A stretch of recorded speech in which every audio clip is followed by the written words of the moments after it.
Bonjour. Merci d'être venu pour assister à cette conférence rapide pour vous présenter un outil qui s'appelle l'AC Smart 5 et un peu plus largement tout notre système pour la gestion de cette qualité environnementale dans le bâtiment, mais une qualité environnementale gérée de façon simple, quelque chose de beaucoup plus simple qu'une GTC très complète. Alors je me présente, je m'appelle Nicolas Mathieu, je suis responsable de la prescription chez LG Electronics. On commercialise des produits de chauffage, de climatisation, de ventilation et toute la partie régulation, tout en bien sûr en proposant des produits qui peuvent être compatibles avec de la GTC, avec de la gestion technique, mais aussi des produits en standalone qui permettent de fonctionner tout seul pour ne pas avoir à mettre des systèmes complexes sur des bâtiments qui peuvent être moins grands. Alors, tout d'abord, qu'est-ce que c'est que cette qualité environnementale du bâtiment? On l'appréhende sur trois aspects. Le premier aspect, c'est le confort. C'est d'abord le premier système pour la première interaction avec le bâtiment, c'est le confort. Donc, c'est la température et l'hygrométrie. J'insiste sur le second point qui est l'hygrométrie. En général, on ne gère pas ou très peu l'hygrométrie dans les systèmes de chauffage et de climatisation. Tous nos systèmes chez LG ont une sonde d'hygrométrie dans les télécommandes pour pouvoir prendre en compte l'hygrométrie ambiante et pouvoir ne pas gérer uniquement la température donc, en hiver comme en été, mais aussi l'hygrométrie pour maintenir une hygrométrie dans le bâtiment qui soit toujours entre 40 et 60%. Cette hygrométrie, cette sonde d'hygrométrie, elle nous permet d'améliorer le confort par cette hygrométrie à peu près aux alentours des 50%. Et elle nous permet aussi d'améliorer l'efficacité énergétique. J'y reviendrai peut-être un petit peu après, mais connaître l'hygrométrie à l'intérieur d'une pièce permet d'améliorer les COP et les ER des machines. L'autre composante, c'est bien sûr la qualité de l'air. Alors, dans qualité de l'air, on est beaucoup sur les particules fines, les taux de CO2. Aujourd'hui, avec l'actualité, bien sûr, on est sur le Covid. J'y reviendrai là-dessus aussi. Mais il y a tout ce background, en fait, de ne pas se limiter uniquement au Covid, mais vraiment à l'ensemble de la qualité de l'air, et notamment les particules fines, qui sont un fléau quand même dans nos sociétés, et le taux de CO2, qui quand même vient de plus en plus à être géré avec les apports d'air neuf. Et bien sûr, tout ça avec une dernière composante qui est extrêmement importante. Cette composante, c'est la composante de la consommation. C'est d'arriver à avoir des systèmes qui soient confortables, qui garantissent la qualité de l'air, mais tout en ne consommant pas plus qu'un système entre guillemets conventionnel. Alors, concernant la filtration, on intègre dans nos produits, donc ici on est sur des muraux, hein, donc des climatiseurs muraux qu'on va installer, que ce soit dans du résidentiel, ici on se parle plutôt de commercial et tertiaire. On va avoir à l'intérieur de nos muraux d'office toute une partie filtration qui va permettre de faire de l'EPM jusqu'à de l'EPM 1.0, du 2.5, du 10, donc vraiment filtrer les particules fines, quel que soit le type d'environnement.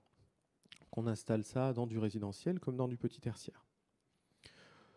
Cette filtration, on la met en place automatiquement dans ces types d'unités. Même chose pour les cassettes 4 voies. Cassettes 4 voies, c'est aujourd'hui le type d'unité qui se vend le plus dans le retail principalement, un petit peu moins maintenant dans les surfaces tertiaires, mais donc dans le retail, ce sont donc tous les commerces. Il y a beaucoup de cassettes 4 voies, et donc dans ces cassettes 4 voies, on rajoute toute une partie filtration qui vient s'intégrer directement à l'intérieur de la cassette et qui permet, au travers de plusieurs filtres, d'enlever bien sûr les poussières, mais de vraiment réduire les particules fines, pareil, jusqu'à du 1.0, donc du PM1. Donc vraiment de la toute petite particule fine, et c'est là que c'est intéressant, notamment contre le Covid, puisque on sait que le Covid il se déplace notamment sur les particules fines, qui est le média le plus important pour la propagation. Donc on vient réduire ces particules fines et on a des filtres anti-UV. J'ai oublié d'en parler tout à l'heure sur les muraux, mais c'est le cas aussi sur les muraux, c'est le cas sur les cassettes. On a des filtres UV, donc on émet des UV pour tuer toutes les bactéries et virus qui vont être présents dans l'air brassé par le climatiseur. Et pour les gainables, alors les gainables, c'est un autre procédé. Donc les gainables sont les unités qu'on ne voit pas à l'intérieur des faux plafonds notamment, donc très présents principalement en tertiaire. Et là, on vient rajouter en fait un genre de kit sur l'unité qui va nous permettre là aussi de filtrer les PM10, les PM2,5, les PM1 et d'avoir des rampes de lampes UV là aussi pour stériliser l'air et supprimer toutes les particules que sont virus et bactéries. Tout ça, c'est donc à l'intérieur du système et ça doit donc être contrôlé par le système directement sans avoir de contrôle supplémentaire à prévoir ou de gestion supplémentaire.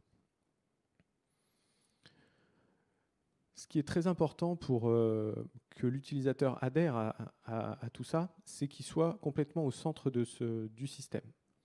Pour ça, on développe des régulateurs qui vont vraiment mettre l'utilisateur au centre. C'est-à-dire que c'est lui qui va pouvoir continuer à actionner la température, l'hygrométrie, il va voir la qualité de l'air et on va développer avec ça, on voit qu'on développe des tendances vertueuses de part des utilisateurs qui vont essayer d'avoir la meilleure qualité de l'air possible et qui vont devenir véritablement acteurs du bâtiment, que ce soit pour la qualité de l'air, que ce soit pour les consommations d'énergie.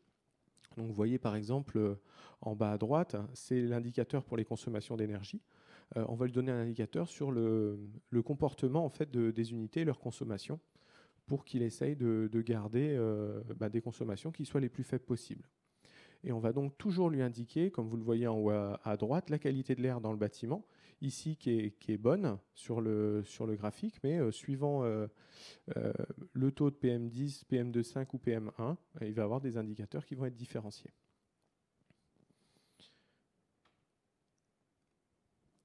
Et donc, comme je disais tout à l'heure, les COP, tout ça, il faut avoir des générateurs qui soient performants pour réduire les factures, puisque dès lors qu'on va rajouter de la complexité au produit, on va toujours avoir des surconsommations qui vont être impactées.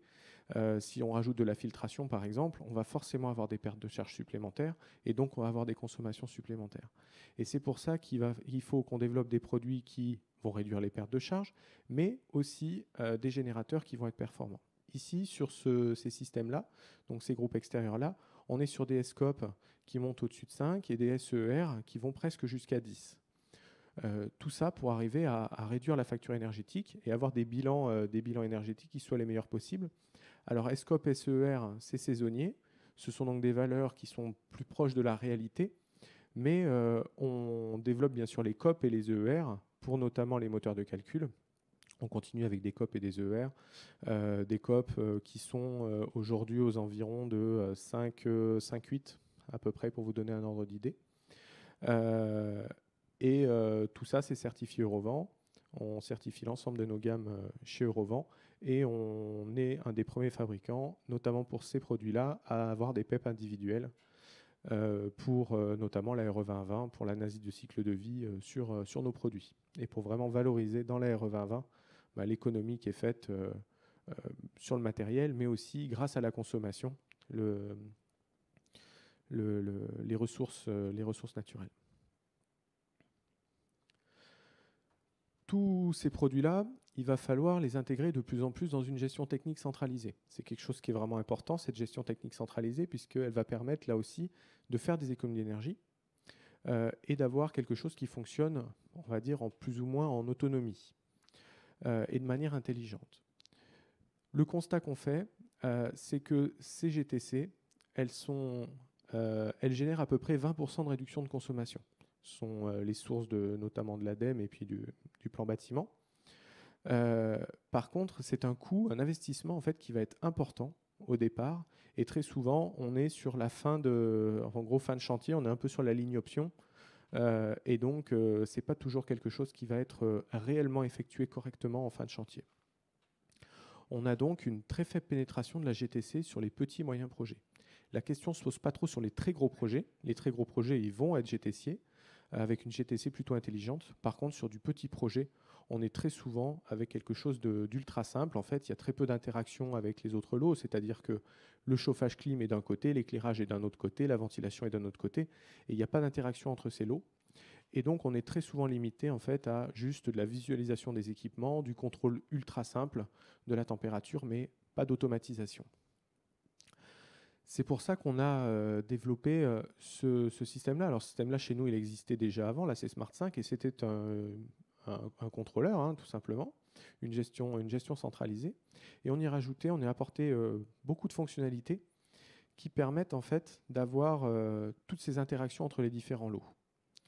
Tout d'abord, on est sur une interface qui est intuitive. Vous voyez qu'on est sur un produit qui ressemble à une tablette, qui est complètement tactile, en couleur, avec des graphes. On a bien sûr la possibilité de le rendre complètement GTiable, hein, sur un protocole de communication tel que BACnet ou Modbus. Mais la véritable utilisation de ce type de produit, c'est en fonctionnement autonome. C'est de garder la main sur l'ensemble du projet pour que ce soit le contrôleur principal. On peut visualiser et piloter des équipements qui sont nos équipements, mais qui sont aussi des équipements externes, en faisant des interactions. J'y viendrai tout à l'heure. On peut bien sûr afficher les consommations d'énergie. On peut aussi les maîtriser. J'y viendrai après exactement ce qu'on veut dire, quelles sont les limites en fait, de cette maîtrise des consommations. Et puis toute la partie maintenance qui est extrêmement importante, à la fois dans l'utilisation du bâtiment, mais aussi dans le côté énergétique, dans la réalité. C'est qu'un système qui est mal maintenu, bien sûr, il consomme beaucoup plus. Alors, ce qui est visualisation et pilotage des équipements, tout d'abord, le produit est basé sur de l'HTML5, c'est-à-dire qu'on peut s'y connecter, on peut le connecter à Internet pour pouvoir se connecter directement à l'appareil. Cet appareil, on peut donc s'y connecter à distance, mais que ce soit via un smartphone, une tablette ou un PC, sur HTML5. Alors l'intérêt d'HTML5, c'est un protocole Internet, et l'intérêt, c'est qu'on n'a pas besoin d'application, on n'a rien besoin du tout, on se connecte, en gros on tape l'adresse IP, et on accède directement à l'écran, exactement comme si on était devant l'appareil. Comme vous voyez sur les images, ça c'est sans application, sans logiciel. On a une arborescence de type Windows, c'est-à-dire que les produits, on va les ranger dans des catégories. Donc, je vous donne un exemple, étage R+1, et dans le R+1, on va mettre toutes les unités intérieures qui vont être donc pièce par pièce dans le dossier, entre guillemets, R+1. Et ça, on va pouvoir classer un petit peu comme on veut, avec du Windows, donc en glisser-poser, ce qui fait que l'utilisateur n'est pas du tout perdu sur cette façon de l'utiliser. Et on a rajouté une fonctionnalité qui s'appelle la navigation visuelle. Cette navigation visuelle, c'est que plutôt que d'avoir une liste d'unités comme en bas à gauche, on va pouvoir intégrer un plan directement dans l'appareil. Ce plan, c'est un plan au format JPEG. On n'est pas sur de l'AutoCAD ou quoi que ce soit, on est sur quelque chose de très visuel. On intègre un plan JPEG et par glisser-poser, on vient poser les unités intérieures là où elles sont réellement, ce qui fait que l'utilisateur du bâtiment, sans être le mainteneur du bâtiment, il peut tout à fait retrouver facilement son unité plutôt que d'avoir une liste de noms d'unités où il ne sait pas vraiment où elles sont. On va rajouter aussi de l'intelligence entre systèmes, c'est-à-dire qu'on va pouvoir rajouter tout type d'équipements qui ne sont pas de notre fabrication, qui vont être des sondes, des thermostats, des interrupteurs, tout type, que ce soit du 0,10 volts, que ce soit du 420 milli, que ce soit des sondes bref, tout type de communication. On va pouvoir récupérer ces valeurs-là et les faire interagir avec les autres lots en faisant des scénarios. Donc des scénarios simples qui sont les et, ou, si, sauf, je ne sais pas si ça vous parle, mais en gros en disant tout simplement, si la lumière est allumée dans telle pièce, alors je veux que la clim elle se mette en marche. Donc voilà, c'est ce type de scénario. Et ces scénarios-là, il n'y a pas besoin d'être intégrateur pour les faire. On est sur une interface, on met les conditions d'entrée, les conditions de sortie, et ça marche de façon ultra simple et on le modifie comme on veut. Donc le but, c'est vraiment ça, c'est d'attaquer des projets qui ne sont pas des projets de 50 000 m², mais tous ces projets qui font à la louche entre 200 et 3000 m², où il ne va pas forcément avoir une GTC très intelligente qui va être proposée, et donc d'avoir quelque chose de moins coûteux, plus simple et vraiment abordable pour l'utilisateur. On va pouvoir autoriser les dérogations aussi.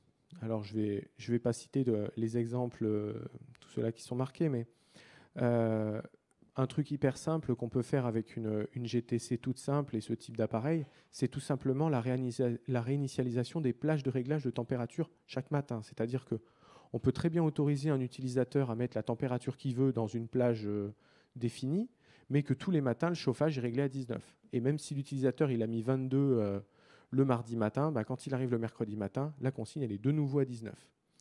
Donc c'est ce type d'utilisation qui va permettre de vraiment faire des économies. Et puis on va pouvoir rajouter plein d'autres choses, comme par exemple, on va pouvoir baisser le débit d'air neuf de la centrale de traitement d'air via le registre, par exemple, dans un bureau, si le capteur de CO2 il nous indique que la valeur est inférieure à un certain pourcentage de CO2 ou un certain ppm de CO2. Donc tous ces produits, on va les faire fonctionner ensemble, on va mettre des logiques, et on va faire en sorte que, même si ce ne sont pas des produits LG, on va les actionner, et on va actionner en fonction de la clim, mais en fonction aussi d'autres produits. On va afficher bien sûr les consommations électriques. Alors, tout l'intérêt d'afficher les consommations électriques, il y a deux intérêts. La première, c'est de sensibiliser les utilisateurs. Alors ça marche plutôt dans le résidentiel. Dans le tertiaire, c'est un petit peu plus compliqué. À sensibiliser les utilisateurs sur les consommations réelles d'énergie. Et c'est pour ça qu'on met plutôt des indicateurs, comme vous l'avez vu au début, des smileys de couleurs pour pouvoir sensibiliser. L'intérêt ici, dans le tertiaire, de faire du comptage, c'est clairement de faire de la refacturation. Donc on va refacturer l'énergie zone par zone en fonction des occupants. Et le système qu'on propose en zone par zone, il est complètement modulable. C'est-à-dire qu'on va faire unité par unité, et ensuite on va les regrouper par groupe, par locataire par exemple.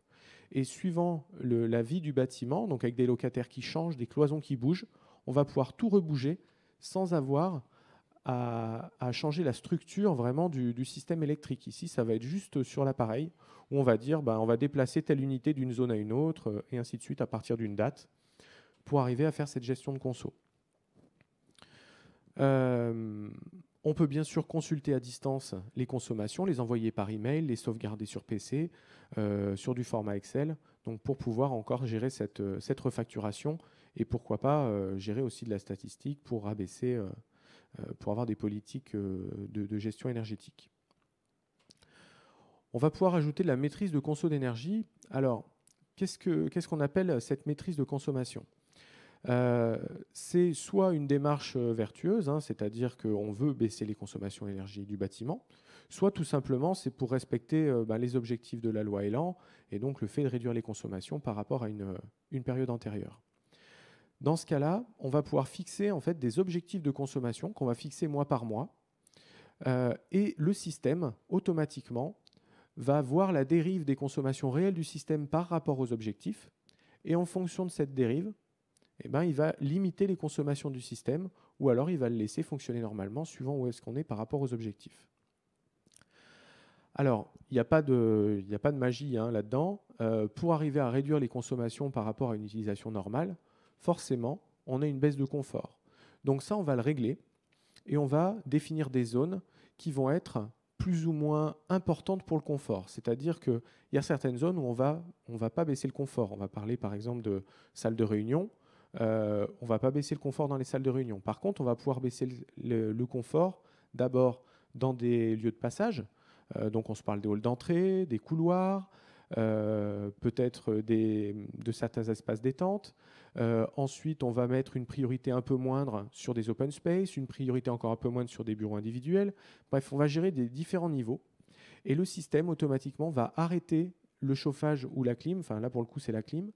Il va arrêter la clim dans certains endroits, mais en faisant tourner les unités intérieures à peu près toutes les 5 minutes. Tout ça, c'est paramétrable, mais en général, c'est 5 minutes. Et en 5 minutes, la coupure d'une clim pendant 5 minutes, on ne la sent pas, puisqu'on continue de ventiler, c'est juste qu'on n'apporte plus de froid. Et l'utilisateur ne le sent pas, puisque 5 minutes après, ça redémarre, mais le fait de faire tourner ça, on arrive à réduire les consommations sur les bâtiments qu'on a monitorés de l'ordre de 10 à 15 %. Il ne faut pas s'attendre bien sûr à 30 ou 50 %, mais de 10 à 15 %, on arrive à le baisser ici sans que les utilisateurs voient vraiment la différence.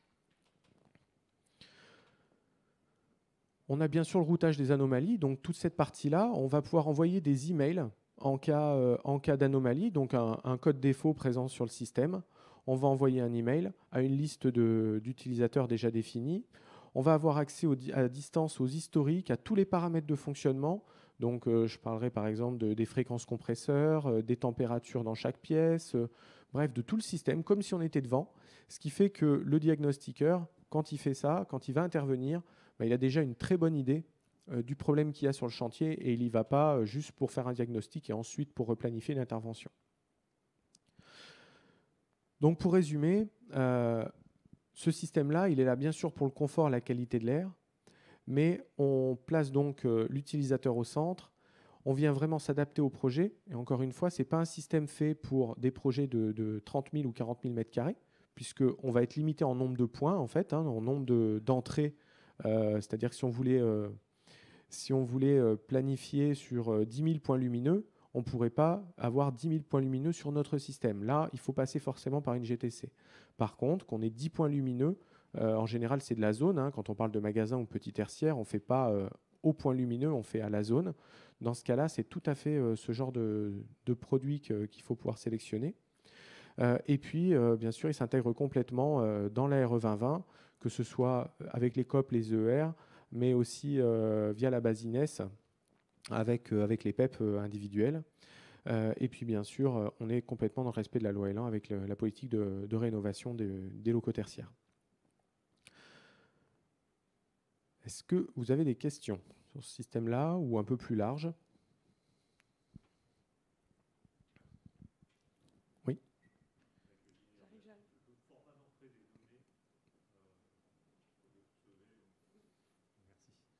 Oui, le format d'entrée des données que vous recevez, nous, effectivement, on a des données d'historique GRDF sur des consommations qu'on peut produire. Dans le cadre du décret tertiaire, effectivement, pas mal de collectivités nous demandent ce genre d'informations. Là, je vois que ça pourrait être effectivement intéressant de le coupler à ce système. Je ne sais pas, voilà, quel est le format d'entrée des données que vous demandez? Alors les entrées, on les met entre guillemets manuellement, c'est-à-dire que c'est une entrée très simple, uniquement sur du kilowattheure, mois par mois. Donc c'est vraiment une entrée simple. Elle n'est pas conditionnée, l'entrée qu'on fait, elle n'est pas conditionnée aux températures extérieures, elle ne va pas évoluer en fonction de la température extérieure donnée. On va juste avoir des corrections qui vont être faites.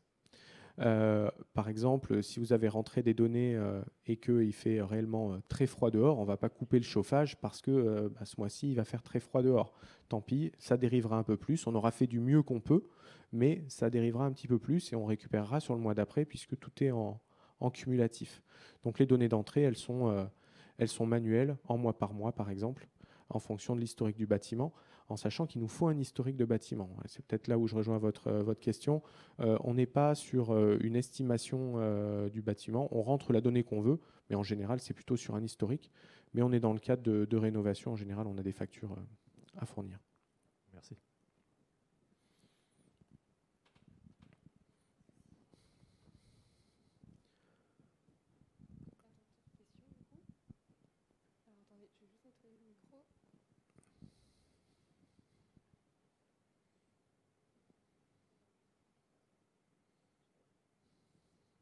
Bonjour. Moi, je voulais savoir du coup si c'est l'utilisateur qui a carte blanche pour fixer les consignes. Est-ce qu'il y a quand même un peu des garde-fous pour éviter des valeurs aberrantes du style 26 degrés en chauffage l'hiver dans le bâtiment, ce genre de choses? Est-ce qu'il y a quand même un min ou un max pour éviter des comportements un peu extrêmes? Oui, bien sûr. Tout ça, on peut le paramétrer. Alors, il y a deux niveaux. D'abord, c'est que on a deux types d'utilisateurs. On a en gros le mode installateur et puis le mode utilisateur.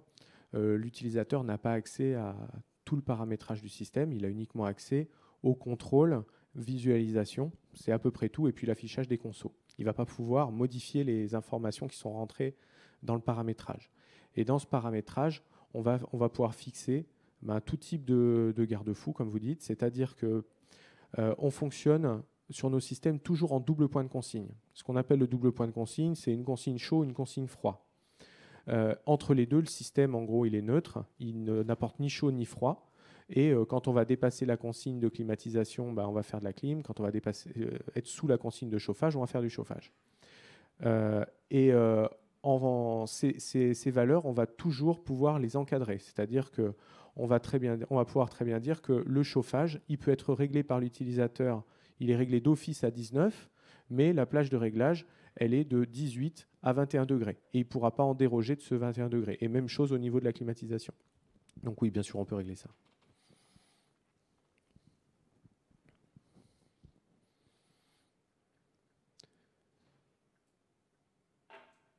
Bon, je vous remercie et n'hésitez pas si vous avez d'autres questions ou points.